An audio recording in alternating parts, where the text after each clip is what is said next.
ইসলাম ধর্ম নারীদেরকে যে পরিমাণ মর্যাদা অধিকার দিয়েছে, পৃথিবীর আর কোনো ধর্ম এই পরিমাণ মর্যাদা অধিকার দিতে পারে নাই। আল কুরআনুল কারীম নারীদেরকে যে পরিমাণ মর্যাদা অধিকার দিয়েছে, পৃথিবীর আর কোনো কিতাব নারীদেরকে এই পরিমাণ মর্যাদা অধিকার দিতে পারে নাই। সর্বশ্রেষ্ঠ মহামানব মুহাম্মদুর রাসূলুল্লাহ সাল্লাল্লাহু আলাইহি ওয়াসাল্লাম নারীদেরকে যে পরিমাণ মর্যাদা দিয়েছে, পৃথিবীর আর কোনো মানুষ এই পরিমাণ মর্যাদা অধিকার দিতে পারে নাই। কিন্তু তথাকথিত কিছু বুদ্ধিজীবী, কিছু নাস্তিক, কিছু মুরতাদ তারা বলে ইসলাম ধর্ম নারীদেরকে মর্যাদা দেয় নাই, আল কুরআনুল কারীম নারীদেরকে মর্যাদা দেয় নাই, বিশ্বনবী নারীদেরকে মর্যাদা দেয় নাই। আপনারা জানেন এবং শুনেছেন, বর্তমানে বাংলাদেশে বিভিন্ন বিষয় সংস্কার করার জন্য কিছু কমিশন তৈরি করেছে।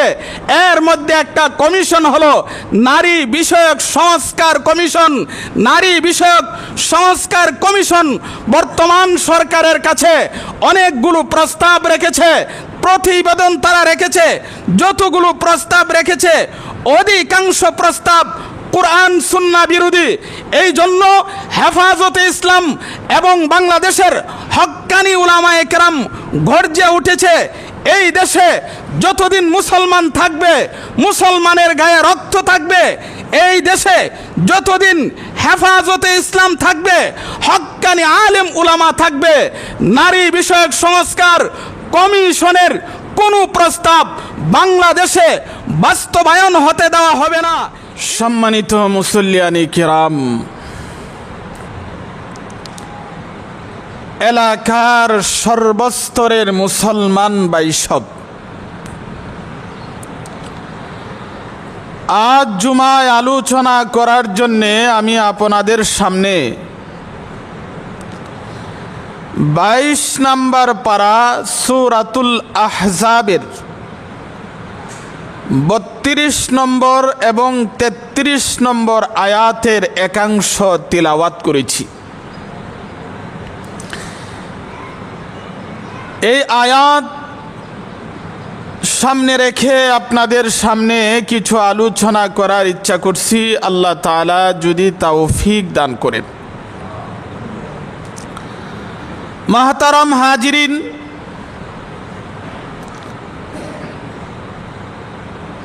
বাংলাদেশের অন্তর্বর্তীকালীন সরকার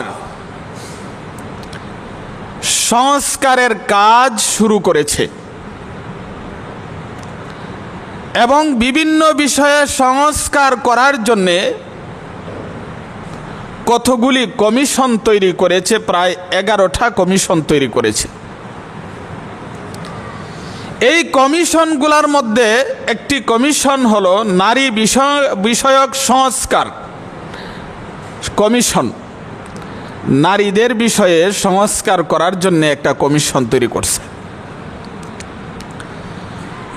নারী বিষয়ক সংস্কার কমিশন একটা প্রতিবেদন তৈরি করেছে প্রায় 318 পৃষ্ঠায়। এই প্রতিবেদনে 433টা প্রস্তাব করা হয়েছে।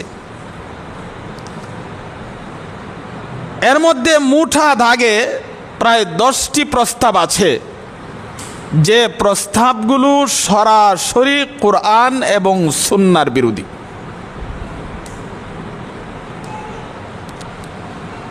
যে প্রস্তাবগুলি কুরআন এবং সুন্নাহর বিরোধী, এই প্রস্তাবগুলি কেউ যদি বিশ্বাস করে তাহলে তার ঈমান থাকতে পারে না, নিঃসন্দেহে সে বেঈমান হয়ে যাবে।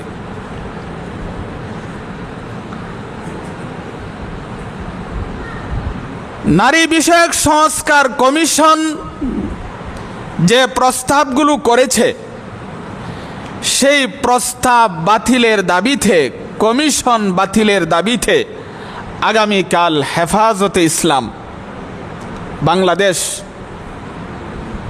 ঢাকা মহাসমাবেশের আয়োজন করতেছেন। সারা বাংলাদেশ থেকে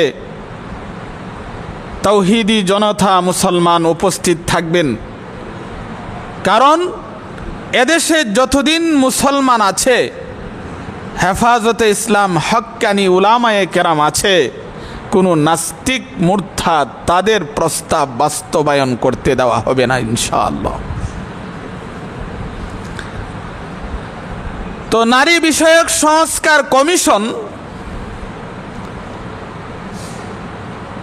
তারা বর্তমান সরকারের কাছে 19 এপ্রিল তাদের প্রতিবেদন, তাদের প্রস্তাব পেশ করেছে। সবগুলো বিষয় নিয়ে এত আলোচনা সম্ভব না,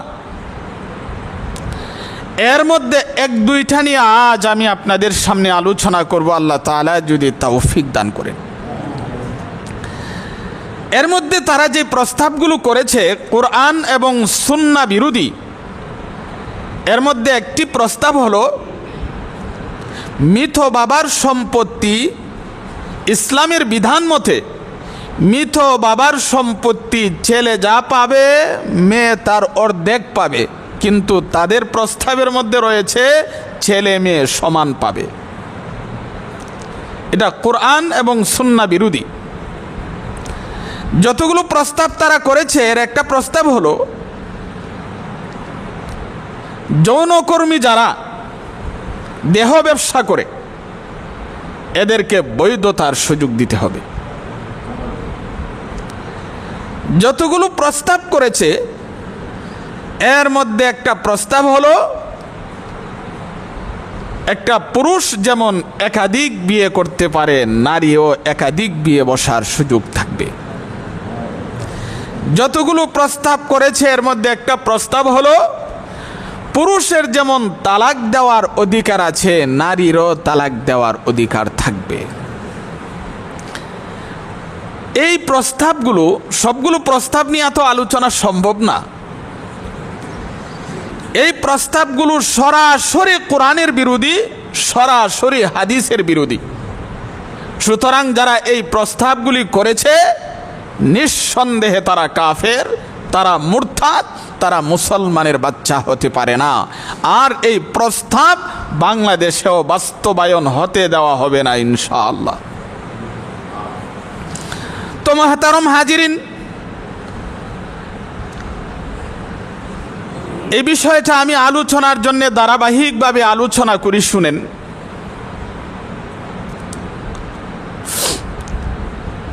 আল্লাহ তাআলা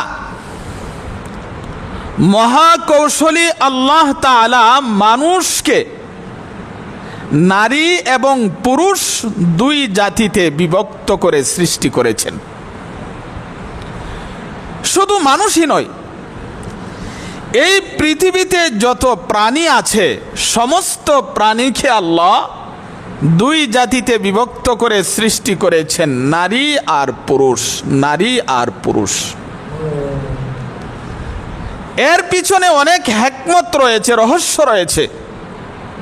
কারণ আল্লাহ তাআলা বিনা হিকমতে, বিনা কারণে কোনো কিছু সৃষ্টি করেন না। হয়তো অনেকগুলো রহস্য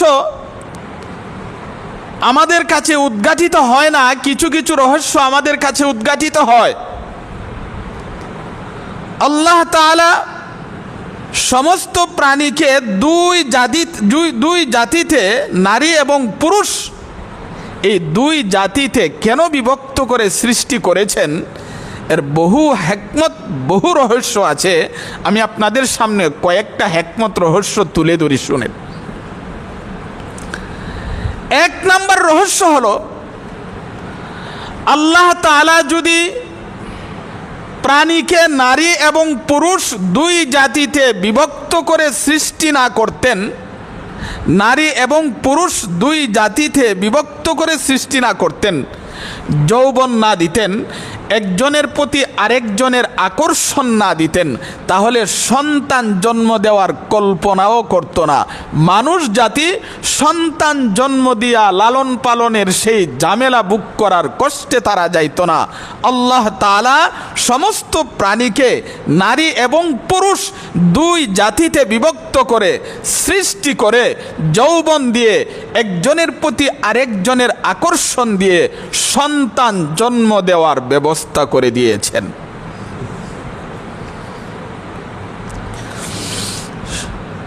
কারণ এই পৃথিবীতে যত প্রাণী আছে সমস্ত প্রাণী আল্লাহ তাআলা মানুষের সেবার জন্য সৃষ্টি করেছেন। যদি সন্তান জন্ম দেওয়ার ব্যবস্থা আল্লাহ না করতেন, প্রত্যেকটা প্রাণী তাদের ভবিষ্যৎ প্রজন্ম রেখে যাওয়ার ব্যবস্থা আল্লাহ না করতেন, আর প্রাণীগুলো যদি একবার সেবা দিয়া শেষ হয়ে যেত, তাহলে কিয়ামত পর্যন্ত আমরা কিভাবে সেবা পাইতাম? ধরেন বর্তমানে সারা বিশ্বে যে গরু, ছাগল, মহিষ, হাঁস, মুরগি এগুলো যদি একবার সেবা দিয়া শেষ হয়ে যায়, তাহলে ভবিষ্যতে গোশত কিভাবে খাবেন, দুধ কিভাবে খাবেন? আল্লাহ তাআলা প্রাণীকে নারী এবং পুরুষ দুই জাতিতে বিভক্ত করে সৃষ্টি করে আল্লাহ সন্তান জন্ম দেওয়া, বাচ্চা জন্ম দেওয়ার ব্যবস্থা রেখে দিয়েছেন বলি আমরা গোশত খেতে পারি, ডিম খেতে পারি, দুধ খেতে পারি। নতুবা এই ব্যবস্থা থাকতো না। কিয়ামত পর্যন্ত যেন প্রাণী মানুষের সেবা করে যেতে পারে, এই জন্যই আল্লাহ তাআলা প্রাণীকে নারী এবং পুরুষ দুই জাতিতে বিভক্ত করে সৃষ্টি করে কিয়ামত পর্যন্ত মানুষের সেবার সুযোগ করে দিয়েছেন। এই কারণটা তো পশুর মধ্যেও আছে, মানুষের মধ্যেও আছে, এই হিকমত। এছাড়া আরো বহু হিকমত রয়েছে, রহস্য রয়েছে, যেগুলো প্রাণীর মধ্যে নাই, শুধু মানুষের মধ্যে আছে। এবার শুনুন 2 নাম্বার রহস্য কি। আল্লাহ তাআলা জান্নাতে মানুষের জন্য যতগুলো নিয়ামত রেখেছেন, এর মধ্যে সবচেয়ে বড় নিয়ামত হলো 3টা। কয়টা নিয়ামত? 3টা। সবচেয়ে বড় নিয়ামত 1 নাম্বার হলো আল্লাহ তাআলাকে সরাসরি দেখা। 2 নাম্বার হলো জান্নাতে খাবারের ব্যবস্থা।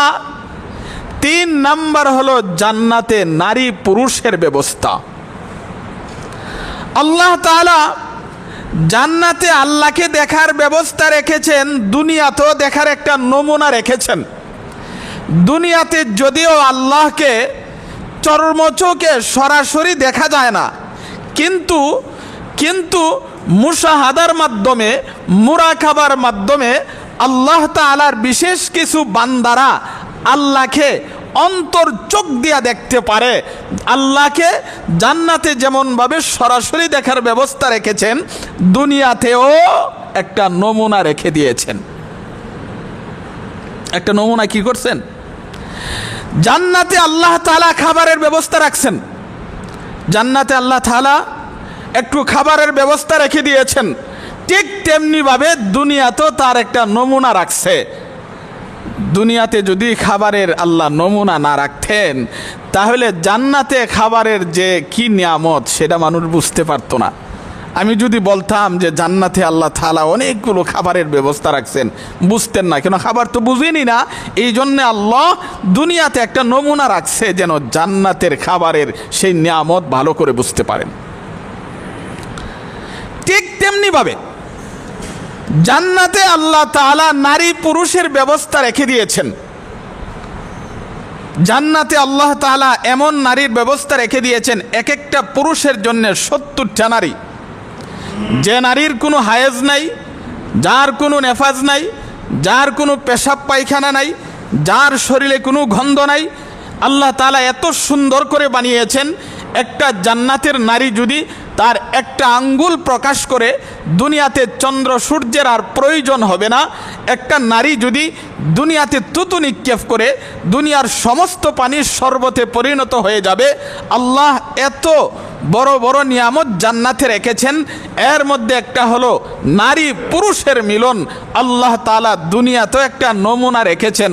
আল্লাহ দুনিয়ার মানুষকে বোঝাতে চান, হে দুনিয়ার মানুষ, দুনিয়াতে তোমাদেরকে মাত্র একটা নমুনা দিলাম, নারী পুরুষের মাধ্যমে জান্নাতেও আমি আল্লাহ সেই নারী পুরুষের ব্যবস্থা রেখে দিয়েছি। এটা হলো 2 নম্বর হিকমত। 3 নম্বর হিকমত হলো আল্লাহ তাআলা দুনিয়াতে মানুষকে পরীক্ষার জন্য পাঠিয়েছেন। আল্লাহ তাআলা মানুষ থেকে যতভাবে পরীক্ষা নেবেন, এর মধ্যে সবচেয়ে বড় পরীক্ষাটা হলো মানুষের 2টা অঙ্গের মাধ্যমে আল্লাহ পরীক্ষা নেবেন। একটা হলো জিহ্বা আর একটা হলো লজ্জাস্থান। এক হাদিসে রাসূলুল্লাহ সাল্লাল্লাহু আলাইহি ওয়াসাল্লাম বলেন, কোন আমার উম্মত যদি 2টা অঙ্গের গ্যারান্টি দিতে পারে যে জিহ্বা দিয়া কোনো গুনার কাজ করবে না, লজ্জাস্থান দিয়া কোনো গুনার কাজ করবে না, নবীজি বলেন আমি নবী তাকে জান্নাতে নেওয়ার গ্যারান্টি দিলাম। আল্লাহ তাআলা নারী এবং পুরুষ 2 জাতিতে বিভক্ত করে সৃষ্টি করে আল্লাহ তাআলা মানুষকে পরীক্ষা নিতে চান তোমার জবানের মাধ্যমে। যদি একটা মানুষ জবান দিয়া মিথ্যা না বলে, জবান দিয়া হারাম না খায়, জবান দিয়া গুনাহ না করে, পরীক্ষায় ফাঁস। এবং মানুষকে আল্লাহ 2 জাতিতে বিভক্ত করে সৃষ্টি করে একজনের প্রতি আরেকজনের আকর্ষণ দিয়েছেন, যৌবন দিয়েছেন, এবং দিয়ে আল্লাহ পরীক্ষা করতে চান তোমরা কি হারাম পন্থায় যৌবনের চাহিদা মিটাও না হালাল পন্থায়। আল্লাহ সেখানে দুনিয়ার মানুষকে পরীক্ষা করতে চায়। পরীক্ষার জন্যই আল্লাহ মানুষকে 2 জাতিতে বিভক্ত করে সৃষ্টি করেছেন, পুরুষ আর নারী। 4 নম্বর হিকমত হলো দুনিয়াতে মানুষ চলতে গেলে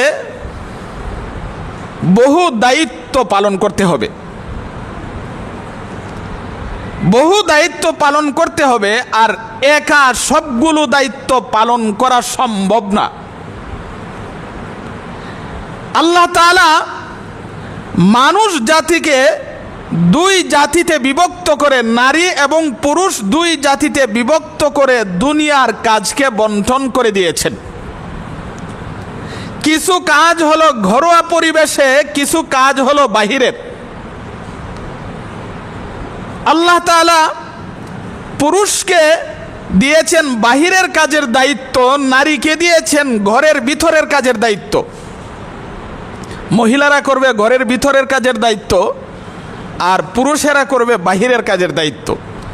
আল্লাহ তাআলা নারীদেরকে ঘরের কাজের দায়িত্ব দিয়েছে, সেই দায়িত্ব পালনের যোগ্যতাও দিয়েছে। আল্লাহ তাআলা পুরুষকে বাহিরের কাজের দায়িত্ব দিয়েছে, বাহিরের কাজ করার যোগ্যতাও আল্লাহ দিয়েছে।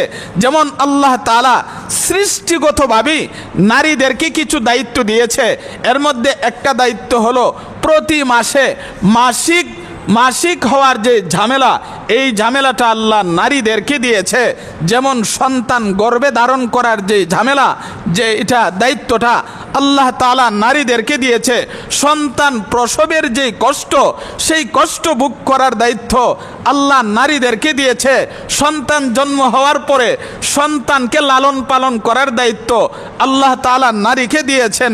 এই সকল দায়িত্ব আল্লাহ নারীকে দিয়েছে একতরফাভাবে, আল্লাহ কোনো পুরুষকে দেয় নাই। আর আল্লাহ পুরুষকে বাহিরের কাজের দায়িত্ব দিছে। কি? উপার্জনের দায়িত্ব আল্লাহ পুরুষকে দিয়েছেন। সমাজের কাজের দায়িত্ব, পারিবারিক কাজের দায়িত্ব, রাষ্ট্রীয় কাজের দায়িত্ব, কৃষি কাজের দায়িত্ব পুরুষকে দিয়েছেন। গাছে ওঠার দায়িত্ব পুরুষকে দিয়েছেন। ঘর বানানোর দায়িত্ব পুরুষকে দিয়েছেন। মাটি কাটার দায়িত্ব পুরুষকে দিয়েছেন। এই সকল দায়িত্ব আল্লাহ পুরুষকে দিয়েছেন। আল্লাহ তাআলা মানুষকে 2 জাতিতে বিভক্ত করে সৃষ্টি করে এক দলকে দিয়েছেন ঘরের ভিতরের কাজের দায়িত্ব, আরেক দলকে দিয়েছেন ঘরের বাহিরের কাজের দায়িত্ব। একা যদি সব কাজ করতে হয় মানুষের জীবন অচল হয়ে যাবে, সুন্দরভাবে যেন মানুষ চলতে পারে এই জন্যে আল্লাহ দুই জাতিতে বিভক্ত করে সৃষ্টি করে একজনকে দিছে ঘরের কাজ তুমি করো, আরেকজনকে দিছে বাহিরের কাজ তুমি করো। দেখেন, যদি একজনকেই যদি সব দায়িত্ব দিতেন, সন্তান গর্ভধারণের দায়িত্ব হলো নারীদের, আর জমিতে কৃষি কাজ করার দায়িত্ব হলো পুরুষের। আল্লাহ যদি এই দায়িত্ব দুনো দায়িত্ব একজনকে দিতেন, যে তুমি সন্তান ধারণ গর্ভে নিবা, তুমি গিয়া আবার কৃষি কাজ করবা, তুমি সন্তান গর্ভে নিবা, তুমি গিয়া মাটি কাটবা, তুমি গর্ভে সন্তান নিবা, তুমি অফিসে যাইবা, তাহলে কঠিন হয়ে যাইতো। এই জন্যে আল্লাহ দুই জাতিতে বিভক্ত করে সৃষ্টি করে এক জাতিকে দিয়েছে ঘরের কাজের দায়িত্ব, আরেক দলকে দিয়েছে বাহিরের কাজের দায়িত্ব। কিন্তু এটা হলো ইসলামের বিধান। তাহলে এখন প্রশ্ন হবে নারীরা যে ঘরে কাজ করবে, এই ঘর এটা কি কর্মস্থল না বন্দিশালা?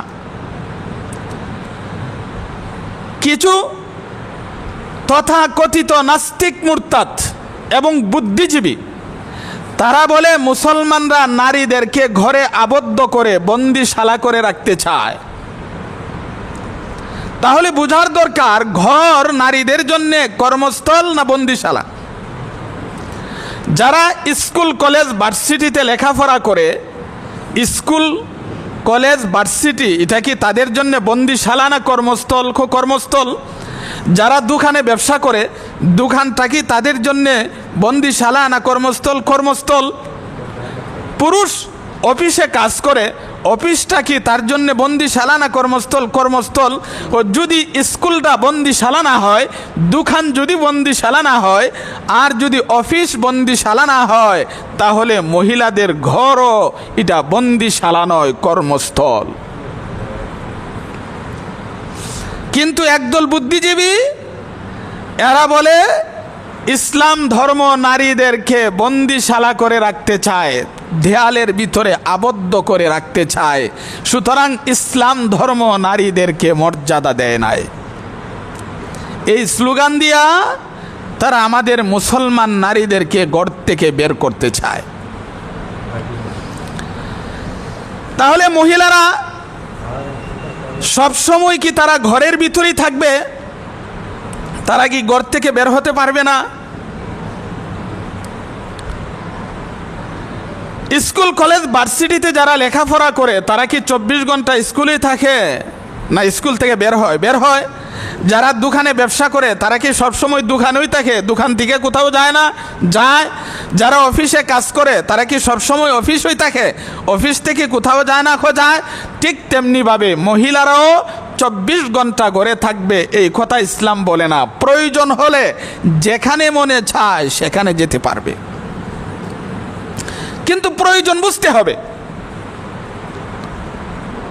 আমি যে আয়াত তেলাওয়াত করেছি, আল্লাহ তাআলা এক আয়াতে বলেন, ওয়াকারনা ফি বুয়ুতিকুন্না ওয়ালা তাবাররাজনা তাবাররুজাল জাহিলিয়াতিল উলা। আল্লাহ তাআলা বলেন, হে মুসলমান নারীরা, নবীর বিবিরা, তোমরা তোমাদের কর্মস্থল ঘরে অবস্থান করো, ঘরে থাকো, ঘর থেকে অকারণে বের হইও না। তাহলে মহিলারা কি ঘর থেকে বের হবে না? মুসলমান নারীরা 3 কারণে ঘর থেকে বের হতে পারে। মুসলমান নারীরা কয় কারণে ঘর থেকে বের হতে পারে? 1 নাম্বার ব্যক্তিগত দরকার, 2 নাম্বার হলো ধর্মীয় দরকার, 3 নাম্বার হলো আর্থিক সংকট। তাহলে মুসলমান নারীরা 24 ঘন্টা ঘরের ভিতরে থাকবে না প্রয়োজনে বের হতে পারবে? প্রয়োজনে বের হতে পারবে। 1 নাম্বার হলো ব্যক্তিগত দরকার। ও ব্যক্তিগত দরকার কি? একজন মহিলা অসুস্থ হয়ে পড়ছে, ঘরের ভিতরে চিকিৎসার কোনো ব্যবস্থা নাই, চিকিৎসার জন্যে ওই মহিলা যেখানে যাওয়া দরকার সেখানে যেতে পারবে।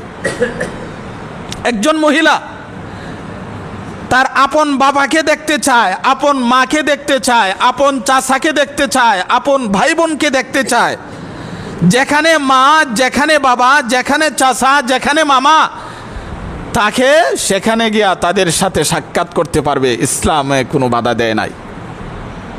3 নাম্বার, একটা মহিলা একটা জমি কিনছে অথবা জমি বিক্রয় করছে, রেজিস্টার করার জন্য যদি ঘর থেকে বের হতে হয়, এই মহিলা রেজিস্টারের জন্য অফিসে যেতে পারবে, বের হতে পারবে। ইসলামে বাধা দেয় না।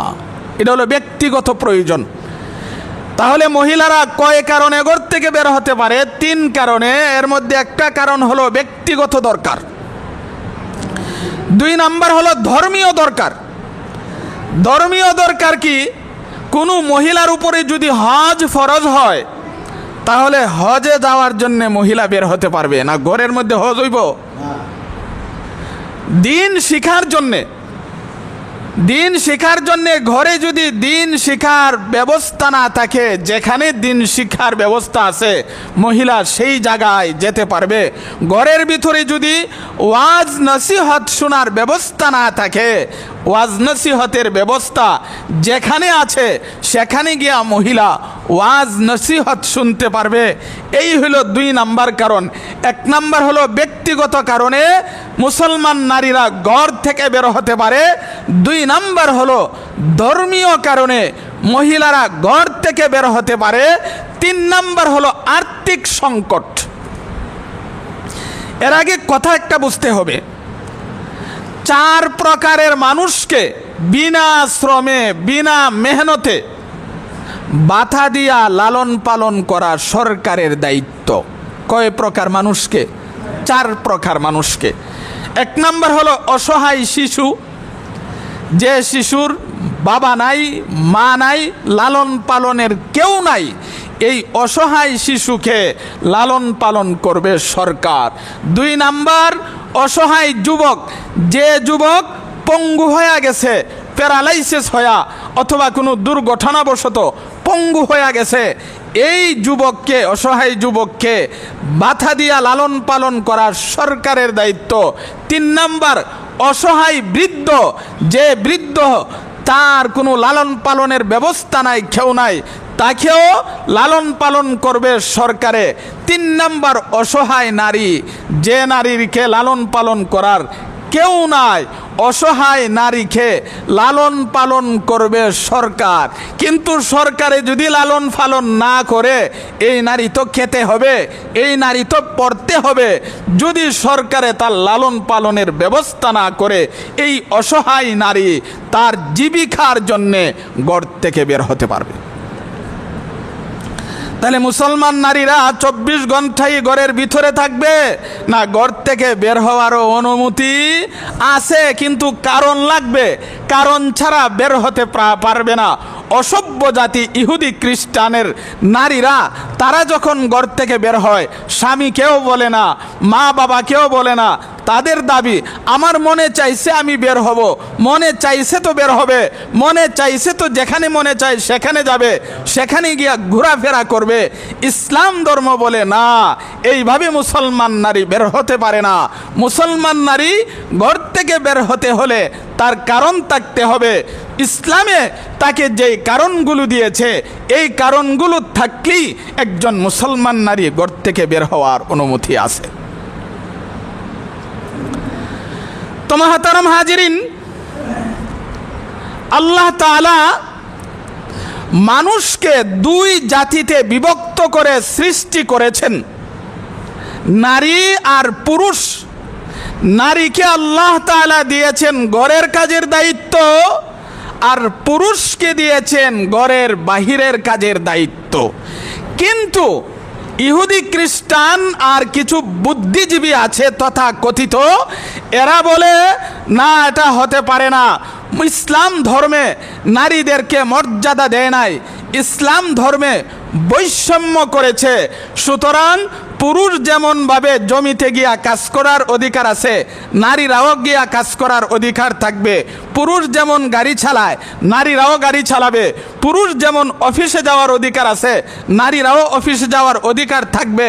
পুরুষ যেমন রাষ্ট্র পরিচালনার অধিকার আছে, নারীরও অধিকার থাকবে। এইভাবে স্লোগান দিয়া আমাদের সমাজের সরল মনা নারীদেরকে ঘর থেকে বের করতে চায়। তারা বলে আমরা নারীদেরকে সমান অধিকার দিতে চাই, সমান অধিকার দিতে চাই। সমান অধিকারের স্লোগান দিয়া আমাদের মুসলমান নারীদেরকে ঘর থেকে বের করে যেথায় সেথায় যেখানে মন চায় বুক করার সুযোগ খুঁজতেছে।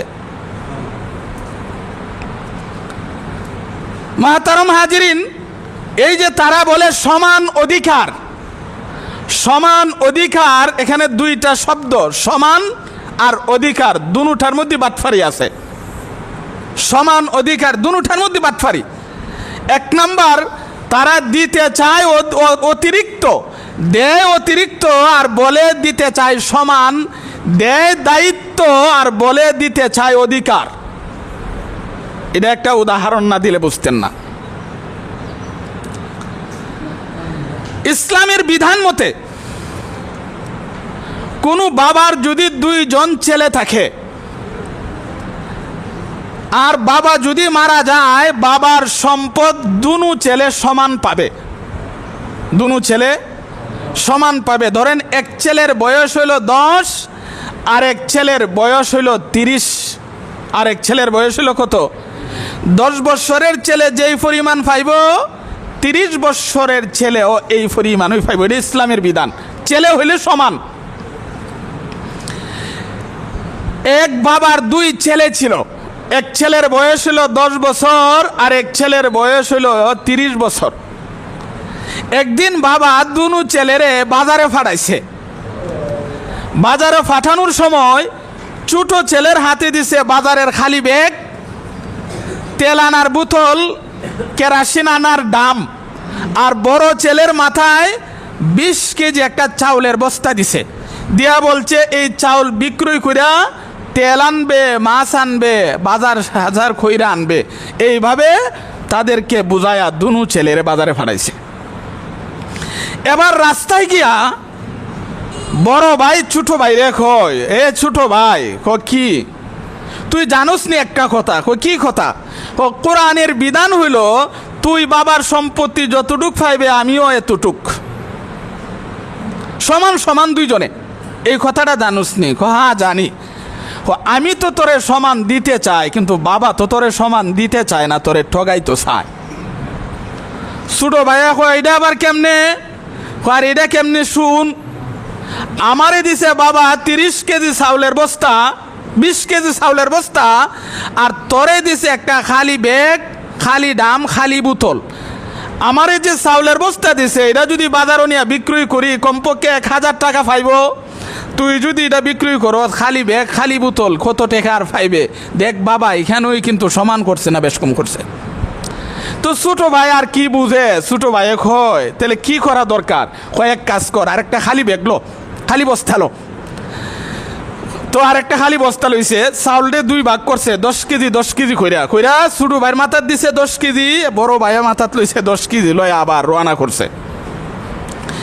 তো ছোট ভাই কয় বড় ভাই আমার হাতের খালি ব্যাগটা তুমি নে, ওখানে এটা তোরা তুই থাক। কতে খালি দামটা নে, ওখানে এটা তোরা তুই থাক। কতে খালি বোতলটা নেও না, ওখানে এটা তোরা তো থাক। বড় ভাই তার যে দায়িত্বটা ছিল এই দায়িত্ব অর্ধেক ছোট ভাইরে দিল, কিন্তু ছোট ভাইয়ের দায়িত্বটা নিতে রাজি না। ঠিক তেমনি ভাবে ইহুদি খ্রিস্টান মুসলমান নারীদেরকে মুসলমান সমাজে স্লোগান উঠাইছে সমান অধিকারের। এ মুসলমানরা, আমরা কিন্তু তোদেরকে সমান অধিকার দিতে চাই, কিন্তু ইসলাম ধর্ম তোদেরকে সমান অধিকার দিছে না, ঠগাইছে। আমরা চাই তোদেরকে অফিসে এনে কাজ করাইতে, আমরা চাই আমরা যেমন গাড়ি চালাই তোরাও গাড়ি চালা, আমরা যেমন কৃষিকাজ করি তোরাও কৃষিকাজ কর, আমরা যেমন অফিসও যাই তোরাও অফিস চালা, আমরা যেমন কাজ করি তোরাও কাজ কর। কিন্তু যখন নারীদের থেকে যদি বলা হয় তাহলে সন্তান গর্ভের দায়িত্বটা তোমরা নেও, তখন কইব না এটা তোরারই থাক। সন্তান প্রসবের কষ্টটা একটু নেও, কোনা এটাও তোরারই থাক। তাহলে সন্তান দুধ পান করার দায়িত্বটা নেও, কোনা এটাই তোরার কাছে থাক। মহিলাদের কোনো দায়িত্ব নিতে চায় না, পুরুষের দায়িত্ব চাপাইয়া দিতে চায়। এটা কি সমান দিতে চায় না বেশি দিতে চায়? দিতে চায় দায়িত্ব অতিরিক্ত, আর স্লোগান উঠাইছে সমান অধিকার। আমাদের সমাজের মুসলমান নারীরাও কত বিয়াকল, কত বিয়াকল। যখন বলে সমান অধিকারের নামে তোরা গিয়া রাস্তার মধ্যে মাটি খাট, তখন যদি এর পক্ষ থেকে বলা হইতো আমি যদি মাটি খাট আর মাটি খাটতে হয় তাহলে আমার সন্তানরাও তুই 6 মাস ফেরো রাখ। আরেকটা উদাহরণ দিলে বুঝবেন সমান অধিকারের নামে কত বড় ধোঁকাবাজি চলছে। এক দেশে ছিল এক বৈরাগী আর বৈরাগিনী, বুন্নি আর বুড়া, দুইজনে জঙ্গলে একটা কুড়ের ঘর তুইলা, ছোট্ট ঘর তুইলা থাকে। বৃষ্টি বাদলের দিন, এখন রাতের বেলায় এমন বৃষ্টি নামছে মুষলধারে, ঘন্টার পর ঘন্টা বৃষ্টি। হঠাৎ করে বৈরাগী কয়, হে বৈরাগিনী আমার পেশাবে ধরছে, পেশাব না করলে হয় না। কত এখন পেশাব করবা কেমনে? যে বৃষ্টি নামতেছে, দরজা খুইলা তো পেশাব করার সুযোগ নাই, এই মুহূর্তে বের হওয়া সম্ভব না। তো করণ কি? বৈরাগিনী কয় আমার কাছে একটা বুদ্ধি আছে। কি বুদ্ধি? আমি জানালার পাশে বসি আর তুমি আমার খাদের উপরে বয়া জানলা দিয়া পেশাব করে লাও। তো সুন্দর বৈরাগী হয়, সুন্দর একটা পরামর্শই দিছস, তাহলে বৈরাগিনী বইছে জানলার পাশে, আর বৈরাগী খাদের পরে উঠিয়া জানলা দিয়া পেশাব করছে। এর 1 ঘন্টা পরে বৈরাগিনী কয় আমারও তো পেশাব ধরছে। তাহলে কি করন? তুমি যেমনি করছো আমি এমনি করি। এবার বৈরাগী জানলার পাশে বইছে আর বৈরাগিনী মাথা খান্দু উঠা এখন পেশাব করছে। পেশাব বাড়ে যাইব না, সব মাথাত পড়বো। তাহলে সব কাজে সমান করণ যাইতো না, নারী পুরুষ সমান হতে পারে না। আল্লাহ সৃষ্টিগতভাবে বেশ কম করেছে। যদি নারী পুরুষকে সমান করতে যাও, ওই বৈরাগীর যে অবস্থা হইছে তোমারও এই অবস্থা হইব। আল্লাহ জন্মগতভাবেই ব্যবধান করে সৃষ্টি করে দিছে। কেন লাগে তুমি একসাথে করতে চাও? কেন একসাথে করতে চাও? মহতারম হাজিরিন, দেখেন তো বর্তমান নারী বিষয়ক সংস্কার কমিশন যতগুলো প্রস্তাব সরকারের কাছে রেখেছে, এর মধ্যে একটা প্রস্তাব হইল মৃত বাবার সম্পদ ছেলে যেই পরিমাণ পাইব নারীও সেই পরিমাণও পাইব। এটা হলো এদের প্রস্তাব। কিন্তু ইসলামের বিধান কি? এটা ইসলামের বিধান এটা নয়। ইসলামী শরীয়তের বিধান হলো পরিষ্কারভাবে আল্লাহ কোরআনে বলেছেন মৃত বাবার সম্পত্তি ছেলে যে পরিমাণ পাবে মেয়ে তার অর্ধেক পাবে। ছেলে যে পরিমাণ পাবে মেয়ে তার, ছেলে পাবে ডবল, মেয়ে পাবে সিঙ্গেল। কিন্তু তথাকথিত বুদ্ধিজীবীরা তারা কয় না, এটা হতে পারে না, মেয়েরা সিঙ্গেল পাবে কেন? মেয়েরাও ছেলেদের সমান পাবে। ছেলে যে বাবার সন্তান, মেয়েও তো সেই বাবারই সন্তান। ছেলের যেমন খাওয়ার দরকার মেয়ের খাবার দরকার নাই, ছেলের যেমন পড়ার দরকার মেয়ের পড়ার দরকার নাই, ছেলের যেমন ঘরের দরকার মেয়ের ঘরের দরকার নাই। তাহলে ছেলে পাবে ডবল আর মেয়ে পাবে সিঙ্গেল। ইসলাম ধর্ম কোরআন এখানে বৈষম্য করেছে। এরা বলে এটা হতে পারে না, নারী পুরুষকে সমান সম্পত্তি দিতে হবে। এই প্রস্তাব তারা সরকারের কাছে রেখেছে। অথচ এই যে প্রস্তাব নারী পুরুষ সমান সম্পদ পাবে উত্তরাধিকার হিসাবে, এটা সরাসরি কোরআনের বিরোধী, হাদিসের বিরোধী। কেউ যদি এটাকে বিশ্বাস করে নিঃসন্দেহে তার ঈমান থাকতে পারে না। তাহলে ইসলাম ধর্মের বিধান মৃত বাবার সম্পত্তি ছেলে যা পাবে মেয়ে সমান পাবে না, অর্ধেক।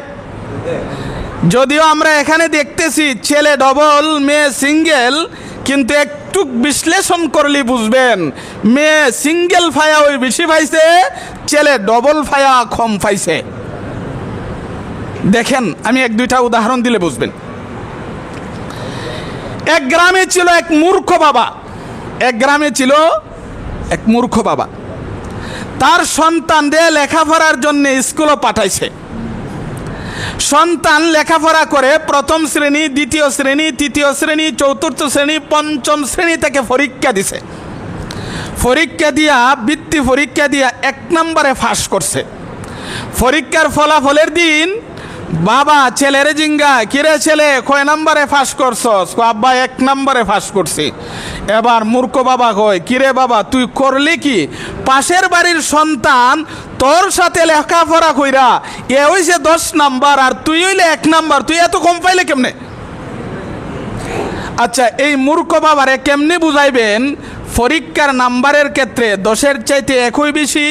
এই মূর্খ বাবার যেই হালত ঠিক তেমনিভাবে আমাদের সমাজের কিছু তথাকথিত বুদ্ধিজীবী আছে, এরাও বুঝে না যে পুরুষ ডবল পাইছে ঠিক আছে, কিন্তু নারীরা সিঙ্গেল পায় ওই যে বেশি, এই কথাটা তারা বুঝতেছে না। আরেকটা উদাহরণ দিলে বুঝবেন। এক বাবার 2 ছেলে, এক ছেলের বয়স হইল 2 বছর আর এক ছেলের বয়স হইল 20 বছর। বাবা বাজার থেকে 3টা আপেল আনছে। আপেল আনিয়া ছোট ছেলের হাতে দিছে 1টা, বড় ছেলের হাতে দিছে 2টা। এমনি তৃতীয় পক্ষ থেকে মূর্খ মা কয়, আপনি এই কাজটা করলেন কি? দুজন তো আমরারই সন্তান, একজনরে দিলেন 1টা আর একজনরে দিলেন 2টা, এটা করলেন কি?